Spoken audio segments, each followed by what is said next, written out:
예, 여러분 반갑습니다. 어반입니다. 오늘 이야기는 39살에 이혼당하는 자녀에 대한 이야기를 하려고 하는데, 우선 뭐 서른불론 제끼고 결론부터 얘기하자면, 일단은 노답입니다. 39살쯤 돼서 이혼당하면 핵노답이고, 그리고 똑같은 관점에서 한국과 일본이 굉장히 뷰가 다르게 보일 때가 되게 많잖아. 그래서 오늘은 일본의 이야기거든. 근데 이 39살에 이혼당하는 아줌마가 이혼하기 싫다고 올린 사연의 글인데, 여기서 좀 이렇게 좀 재밌더라고. 한국이랑 너무 다른 반응이. 그래가지고 이것도 좀 2월 16일 상위권에 올라온 토픽이었는데, 제목이 그거였어. 이혼을 피하고 싶다라는 제목으로 올라왔거든. 내용이 되게 길더라고.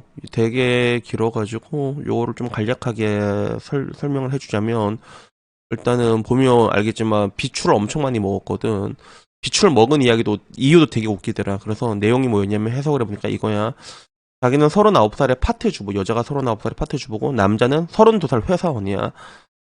남편은 함께 있는 것이 스트레스라서 이혼하고 싶어 하고, 자기는 아직도 남편에게 애정이 있고 재고축을 원하는데, 남편이 이혼하고 싶은 이유는 다음과 같대. 일단 1. 무엇이든지 부정당하고, 2번 잔소리가 많고, 3번 몇 년 전에 싸웠을 때 내가 이혼하자 뭐 이렇게 떠든 게 트라우마가 됐다고 하는 거야. 그리고 싸움이 많고, 대충 이런 느낌이고, 남편이 이혼을 하자니까 사과하고 마음을 돌릴 테니 기회를 달라고 부탁했지만 남편의 결의는 굳어진 것 같다라고 하더라고. 그래서 본인이 좀 납득이 안 되는 부분도 있고 반성해야 될 부분이 있기도 한데, 근데 예를 들어 잔소리에 대해서 남편이 매일 한다고 했던 것을 일주일 동안 잊고 자기가 하다가 그냥 남편에게 이거 부탁이야? 라고 이렇게 조심스럽게 말하면 남편이 좀 화를 낸다는 거야. 약간 뭐 이런 느낌이고, 그 외에도 뭐 이제 언짢아 하고 뭐가 뭐 한숨도 내뱉고, 여러 가지 강한 어조로 화풀이 한다 뭐 여러 가지가 있는데, 근데 뭐 결론은 그렇거든. 그런 남편이 좋은 점이 많아서 싫어할 수가 없고, 남편이 고쳐졌으면 하는 점이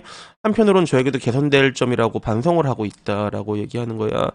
그래서 남편 입장에서는 뭐 글쎄 이 여자가 어떻게 뭐 갈궜는지에 대한 이 입장은 안 적혀 있잖아. 근데 남편 입장에서는 무엇이든 자기가 부정당한다라고 얘기를 했고, 잔소리도 많고, 그리고 뭐 여러 가지 트라우마가 쌓여 있는 그런 상태라서 그 대화에 응하지 않고 한 달 동안 그냥 대화를 안 하고 있는 상태라고 하더라고. 그래서 일본 사람들의 그 특유의 이런 게 있어.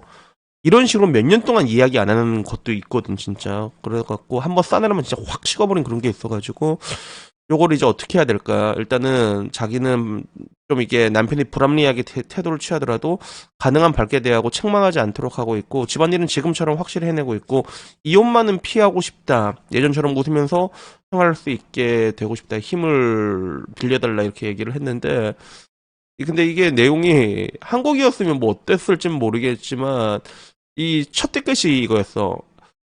이쿠라 난데 뭐 나가스기로 리콘시나. 그래서 와, 나 이제 일본어 공부하니까 일본말 한자도 좀 읽어 이제. 그래서 이 이쿠라 난데 뭐 아무리 그래도 나가스기로 너무 길다. 내용이 너무 길다. 이혼해라.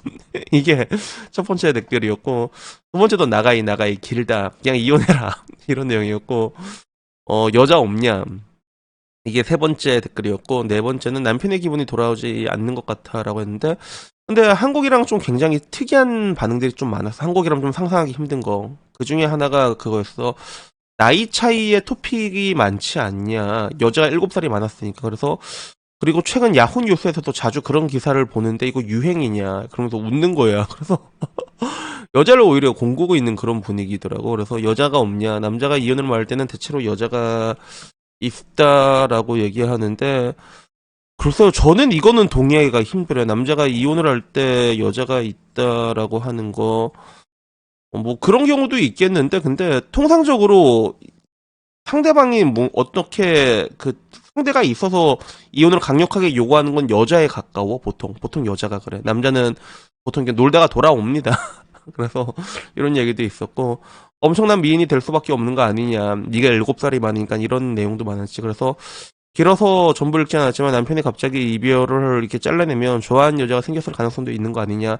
남편 나이가 젊으니까 거기에 대한 이야기가 굉장히 많았어. 그리고 부부의 일이기 때문에 쌍방이 여러 가지 원인이 있다고 생각하지만 남편은 이미 피곤해서 혼자가 되고 싶다고 생각했겠지라는. 그렇지, 보통 남자들은 피곤하고 힘들고 그래 앵간히 곪기 전까지는 이혼하자는 얘기를 많이 안 하는데, 근데 여자가 옛날에 또 막 이혼하자 이렇게 얘기했던 것들도 트라우마가 됐다고 하니까 뭐, 뭐 여러 가지 뭐 그건 알 수가 없어. 하나하나 정확하게 까보기 전까지는 이건 알 수가 없는 그런 부분들이 있거든. 근데 여기를 보는 걸즈 채널 반응이 굉장히 웃겼다는 거야. 뭐였냐면 문장을 읽는 것만으로도 너의 압력이 느껴진다. 함께 있으면 피곤할 것 같다.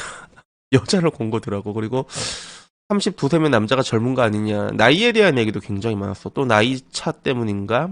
이런 이야기. 그래서 아내가 나이가 많은 부부의 전형적인 잘못된 예라고 느낀다라는 얘기부터 마지막은 그거에서 수북히 쌓였군. 남편의 뭐라 하라라고 말하는 사람이 많지만 가사 육아를 방패로 아내가 뭐라 하라 하고 있는 일이 많다고 생각한다. 이혼하고 헤어져라. 그래서 나는 이 뭐라 하라가 뭔가 찾아봤거든. 그래서 일본은 어떤 현상을 전부 다 명사화를 하는 게 있잖아. 그래서 보니까 이게 파워하라 비슷한 거야. 그래서 뭐라 하라는 모럴 헤러스먼트의 일본식 줄임말로 심리적 학대나 정신적인 괴롭힘을 뜻한다는 거지. 그래서 상대방을 직접적으로 폭력을 행사한 게 아니라 어떻게 보면 가스라이팅이야. 우리나라에서 쓰는 가스라이팅에 가까운 거야. 그래서 주로 직장, 가정, 학교 등에서 발생하고 상대방을 지속적으로 무시하거나 조롱을 하고 직장 내에서는 넌 왜 그렇게 일을 그렇게 못해? 라고 나온다면 가정 내에서는 배우자나 가족을 지속적으로 비난하고 상대방의 의견을 무시하고 조종하려고 하는데, 근데 이런 사람은 절대로 만나면 안 됩니다, 여러분.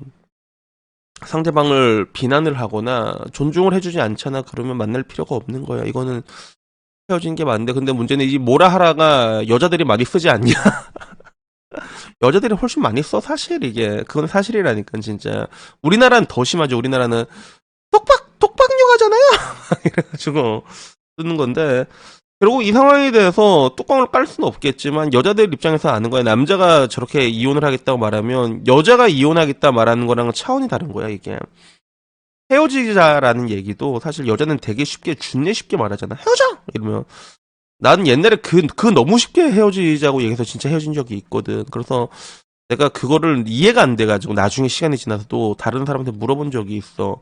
걔가 보니까 심심한 헤어지자고 얘기하는 애더라고. 얘기해보니까 근데 그거 도대체 왜 그러는 거야? 얘기하니까 그때 사랑을 느낀다는 거야. 자기가 헤어지자고 했을 때 자기와 헤어진 걸 두려워하고 어떻게 좀 전전긍긍하고 이런 부분에 있어서 사랑을 받는다고 느껴서 그 말을 한다는 게 있고, 더 웃긴 게 여러분 매정이라고 들어봤어요? 매정? 남자가 여자 패는 거. 근데 패는데도 여자가 왜 못 헤어지냐면 보통 남자가 패기만 한 게 아니야. 다음날에 막 약도 발라주고 와 그라노. 그래 그건 내가 잘못했다. 내가 안 그럴게 이렇게 하면서 그 순간에 되게 잘해주고 패고 난 다음에 준내 잘해주니까 그 순간 사랑받는다고 느낀다고 하더라고. 그래서 못 헤어진 경우가 있어서 이걸 매정이라고 얘기한다대. 그래서 결국에는 그런 삐뚤어진 애정이라고 볼 수가 있지. 그래서 그런 것들 때문에 쉽게 헤어지자 얘기하고 아니면 뭐 이게 사람 패고도 얻어맞고도 헤어지지 못하는 결국엔 다 그런 사랑 때문에 되는 그런 부분들이 있는데, 근데 뭐 저는 뭐 이건 둘 다 이제 안 까봐서 모르겠는데 하나 확실한 거는 남자 쪽에서 얘기를 하잖아. 그러면 거의 그건 얘기가 다 끝난 겁니다. 참고 참다가 얘기하고 특히 이혼이면 더더욱더 그런 거지. 그래서 요 사연을 보고 느꼈던 게 나는 근데 더 웃겼던 건 뭐냐면 이 여자가 정말로 진심으로 사랑해서 남편을 이혼하고 싶지 않다고 할까라고 근데 난 그건 아니라고 보거든. 이게 왜 그렇냐면 여자가 39이고 남자가 32이잖아. 몇 년 전에는 오히려 여자가 으름장을 놨을 거라고 봤잖아. 그 이혼하자는 얘기도 했을 거고 남편이 그때 상처를 받았다고 하는데 그때는 자기한테 가진 패가 있었을 거라고 생각을 했겠지 그때는. 근데 이제는 39인가 패가 없다고 생각을 하는 거야. 그걸 자기도 아는 거야. 그러니까 지금 와서 저렇게 얘기를 하는 건데 남편이라고 그걸 모를까라는 생각이 들더라고. 그래서 제가 자주 하는 말 중에 제가 이 말 좋아하는 사람이 있더라고. 사람을 믿지 말고 상황을 믿어라. 이 말을 좋아하는 사람인데 이거 어느 유명한 영화에서 내가 들었던 얘기인 것 같기도 한데 그냥 그 상황을 봐야 되는 거야. 이 상황에 대해 가지고 이 사람이 어떻게 행동하냐 이렇게 행동할 때 그 상황을 유추해 보면 적어도 상대방이 나를 개의 주수로 보는지 아니면 존중하는지에 대한 그 견적은 그대로 나오거든. 그러니까 저는 여러분들에게도 얘기하고 싶은 게 이 상황에서 이런 상황에서 여자가 막 갑자기 납작 엎드리잖아. 그러면 내가 확언컨대 말하고 싶은 게 뭐냐면 그거는 그 자기도 그 상황에서는 좋을 게 없다는 걸 아는 거야. 그래서 이게 그 이혼을 보더라도 여러분 어설픈 구간에는 이혼을 안 합니다. 여자들이 아예 빨리 하거나 아예 늦게 하거나 둘 중 하나거든. 그게 왜 그러냐면 아예 빨리 하면 여자 나름대로 다른 연을 찾을 수 있다고 생각을 하니까 한단 말이야. 근데 어중간한 기간에서 이혼이 줄어든 건 뭐냐면 자기들도 어떻게 할 수 없다는 걸 아니까 이걸 끝까지 묵혀놓고 막판에 때린단 말이야. 준내 무섭지. 그래서 그런 거야. 그래서 그런 거야. 나도 그걸 알고 있기 때문에 자유들이 참 무섭다고 얘기를 하고. 근데 어떻게 보면 그게 생존하기 위해서 여자들은 또 어쩔 수 없는 거잖아, 그지? 그러니까 가장 좋은 거는 이게 좋은 부부 관계를 계속 구축하는 건데, 근데 그게 잘 안 돼. 그게 되게 어려워. 되게 어려워. 그게 문제인 것 같아. 그리고 그거는 비단 한국뿐만이 아니라 일본도 마찬가지인 것 같다라고 얘기를 해. 그래서 제가 항상 하는 얘기가 국제 결혼이라고 절대로 정답이 아니다라는 얘기를 내가 많이 하잖아. 그러니까 여러분들도 이 부분에 대해서 한 번 더 기억을 하셨으면 좋겠습니다. 그래서 여튼간에 오늘 얘기는 여기까지고요. 다음에 조금 더 재밌는 이야기로 찾아뵙도록 하겠습니다. 이상입니다. 감사합니다. 땡큐.